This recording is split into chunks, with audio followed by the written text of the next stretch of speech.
Hi, my name's Ken. We're here today with Dave Rees of Loader UK on farms looking at the new rodent Harmonix rodent paste. We've produced a series of how to use guides for you to have a look at.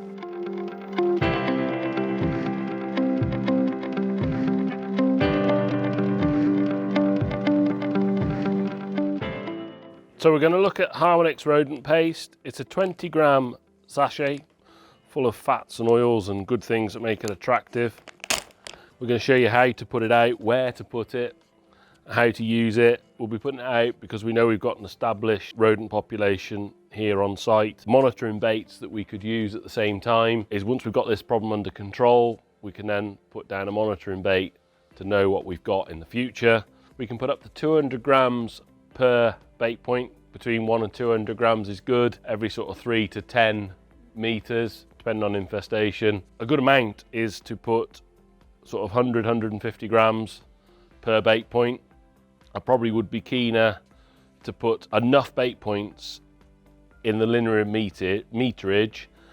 I wouldn't go above sort of 6 or 7 meters. Once you're trying to get them to feed, you can go in 2 or 3 days later and take up bait if it's not being taken, but you need to try and get that bait takes early doors. Just putting them onto a board, screw a screw, nail, we can just push them over, hold them on there. There's 60 grams there, 80 grams, 100 grams, quite easily fits on there. You can go and take that and put that around your building. Putting them, as I say, every sort of 4 or 5 meters down to sort of 3 meters is good. Get that bait in there.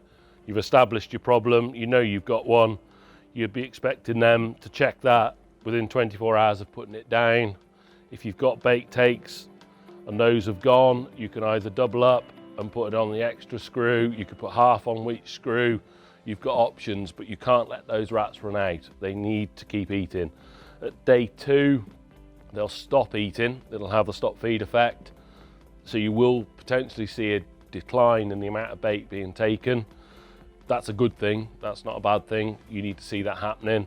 But keeping the bait there as they go through their hierarchy cycles, you've got dominant rats will come and take their feed. They'll move up the cycles. Your less dominant rats will come and take their feed, and then your juveniles will come. That's when you're trying to get your 7-day control. Topping up of the bait is key. Keeping bait in front of them, keeping it in a position where you finished your campaign, you know you've got no rats left. You can then retrieve that bait, take it up, and stop the environmental problems that we get by leaving bait down, non-targets. You cannot just place bait on its own unless it's protected in a bait station and fixed in a bait station. You cannot just place bait anywhere. Using a bait station, the covering of the bait, whichever you're more comfortable with on farm. If you've already got established bait stations where you know you've got rats coming to and using, putting the Harmonix bait within that bait station, fantastic. You've covered all the boxes. Using bait like this on nails and screws, we need to cover that. We're going to show you now in a minute what to do, where to place it, and we can cover that up. If you pick that up and you've placed it there on your run, then you look at it and you pick it up, now you put it here, bit of a waste of time because that rat knew it was here. It's now moved. He now becomes a little bit more shy of it. They get that urine trail going, and once they get that scent and they're following it, you put something in the way of that scent, they suddenly go, ooh, it's changed. I'm gonna change my route. They leave the bait behind and go somewhere else. And if they don't come across bait and they go back to the spilt food, something around them, they're not getting the bait. And ultimately we need them to take that bait. So making that attractive by keeping it in situ as long as you can. If they're not taking it on sort of day 5, 6, yes, potentially move that bait point. It's no use. Move it to somewhere where they are taking it, but you need to hold your nerve that they will just take it within a few days. So today we're going to take a look around this arable farm. Rodents, rats, mice are often a problem on arable farms. This time of year, as the corn's starting to come in, their food source has moved from the fields to the farm. As the grain's coming in, there's little bits of spillages of grain. They can feed off that and start making home. Roughly speaking, in October, you'll start to get the rodents, rats coming back in from the fields. I don't know this year with it being so dry, they could be a little bit challenge, whether they stay out quite as long. If it comes wet, they could be in a bit quicker. Depends on the autumn. Anywhere within a building, under the building, they'll try and underrun concrete in the fabric of the building. Anywhere really where there's a straw stacks, hedgerows close to the buildings, God forbid in your combine, but they will sort of make home in anything. Buildings where they'll dig underneath the stone and make home underneath the concrete is probably the main place that they'll try and be. They'll be within generally 10, 15, 20 metres of their food source to be where they're living. They don't normally travel too far from food to home. They don't go too far. As you'll see as we go around this arable farm, there's loads of electric motors and wires and sensors and all sorts of stuff. If they start chewing that, there's a big fire risk for the building, and obviously costs of chewing wires and replacing wires. I've seen them actually even chew through armoured cable. If you leave them long enough, they'll manage to pull the armoured cable apart and get in. It's all right thinking you've got armoured cable, but they can still get their way through it. Rats will chew their way through that. The contamination risk is pretty high.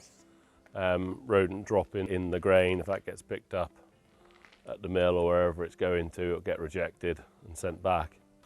It's quite a serious infestation if you're seeing them out and around in the day, seeing the holes in the day obviously, but actually seeing a rat in the day of a trafficked area. If you suddenly go in the day to an area where you haven't been for 3 weeks or wherever, and you suddenly go to the back of the building and go and have a look, yeah, you might disturb a rat that hasn't seen anyone for ever. But generally speaking, if you've got rats in the day, you've got a lot more at night. If mice get into a building in an arable place in the fan ventilation systems, you'll smell them. You'll see droppings, little black droppings from mice. See evidence of them chewing stuff, little holes where they're living, all them sort of things. Exactly the same for rats really. Home, you'll find where they've dug out somewhere, or a hole where they're gaining entrance into somewhere. So we're going to have a look around now with Ken, and if we find activity, we'll place some bait and show you what we've got to do.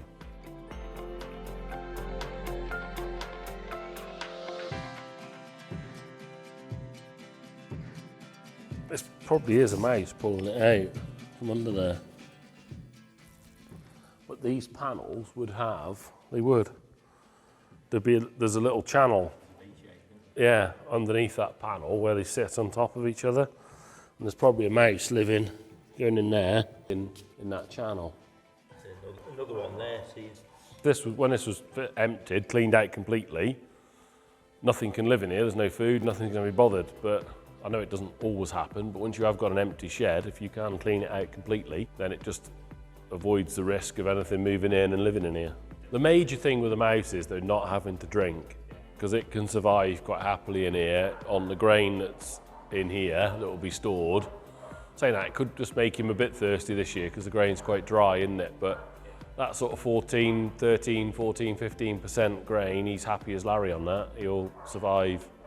But actually your bait formulation with the paste is a far better formulation when you've got dry grain. If they're just wanting something a little bit more moisture, they get it, the fats and oils and everything that are within the bait, that's what they're getting the liquid out of. So it's just a bit of a change of diet, isn't it? So if you feed effectively a cereal grain in a grain store, you're not changed his diet much, have you? Where if you can change it to a paste, I think it's a good thing. They do like it. Rats the same really. They generally want a bit of moisture.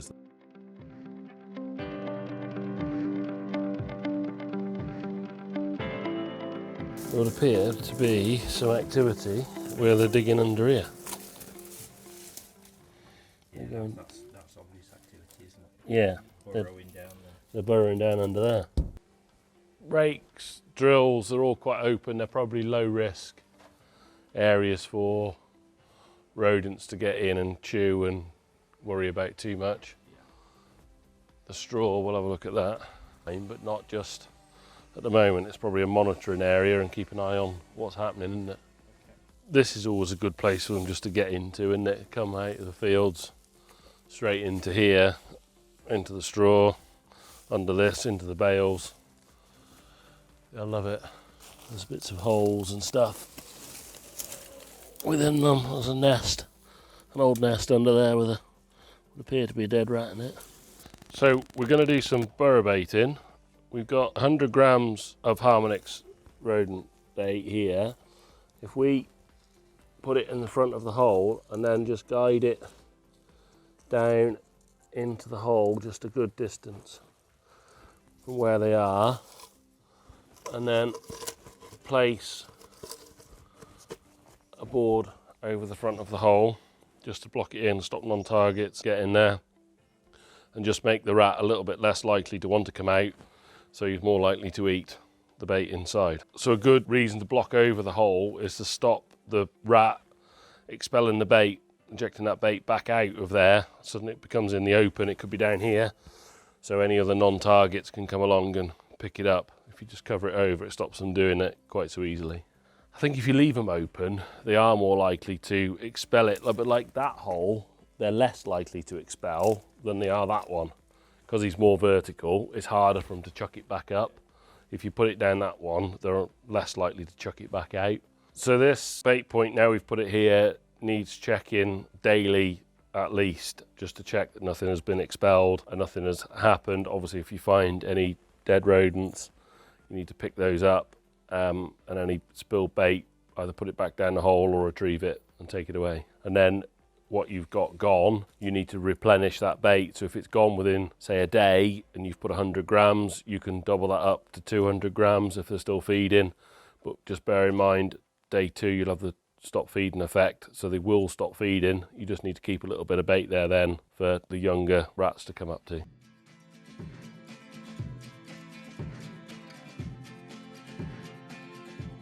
Tell me what you're seeing there that tells me that what's going on. No cobwebs. Yeah? Anything else? Look on the concrete. Smear marks. Urine and dust, basically. Yeah. Look, probably a little bit of scratch marks on there, but that is where they're going in. So they'll come through here, in there. Perfect little entry point for them. That there. Wash my hands, but that's urine, that is. That's what they're getting, and that's how they're following themselves. They follow that urine trail, so a mouse will follow the smell from before. Rats do the same, don't they? But mice actually produce, I've seen urine piles, best part of a centimetre high, where they're climbing over the top of it. But yeah, that's what that is starting to form. Well, yeah, they only have to stop by and have a chew. Yeah, I don't know whether they're all armoured or what they are, but yeah, they are. But like ideally, it's the age-old proofing thing. We need to put some cables through into here. Someone's made a reasonable job there because they've blocked it all up. Someone there didn't make a very good job at all because they've whacked a 5-inch square hole out to put 2 inches of cables through. So now there's a massive entry point where they haven't gone in the original, or wherever that one is, but that one they have. So we got a fan house here. Looks like it's a ventilation for that grain bin. Controller there with all electrics and wires and God knows what in it. Mouse droppings here, a lot of. Obviously a good communal area for them. Probably underneath, yeah, there as well. A lot. There's been a lot of mice. We've got, that's where they're running, in behind here. And we'll just see what, yeah, there we are. He's there somewhere. He's there. There he is. I've seen. There's definitely mice in here, and you'll find that they'll probably eat off it. If we place some bait in that bait station,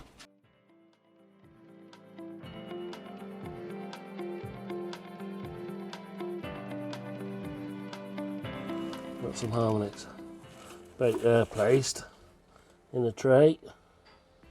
That's quite handy. If we look down this side, that was where the cables were coming in. The mice running around in that corner. They're going in that block wall, not the back of the wall somewhere. This is where I would say they're coming from outside, dropping down and then going back under there and then following these cables around.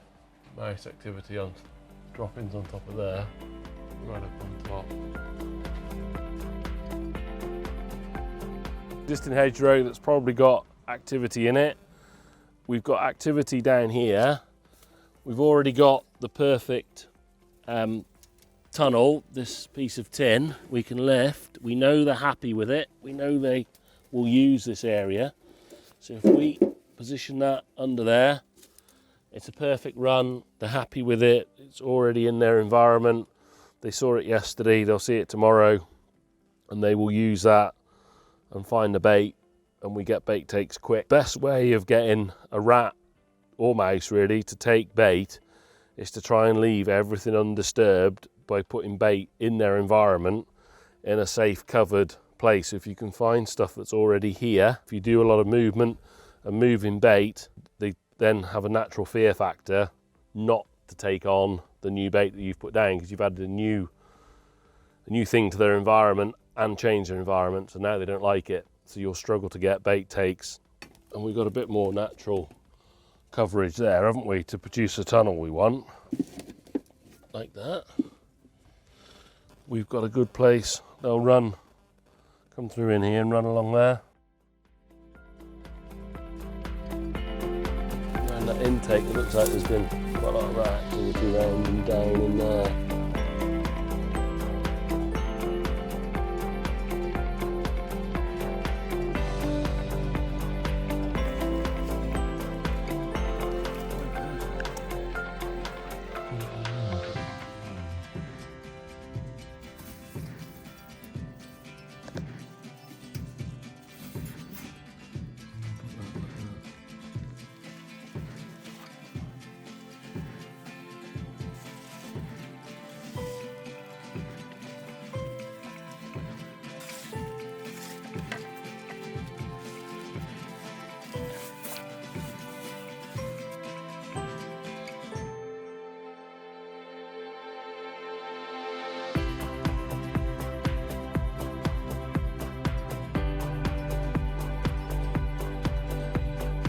Harmonix rodent paste is the latest addition to Lodi's Gems range. It contains a new active called cholecalciferol with a new mode of action. It allows quicker control of rodents on the farm. It uses less bait of up to 50% and quick control. I hope you found those videos useful. Please refer to the Lodi UK website for further information. Always follow crew guidance when using rodenticides. Please use them safely and follow the label on the packs at all times.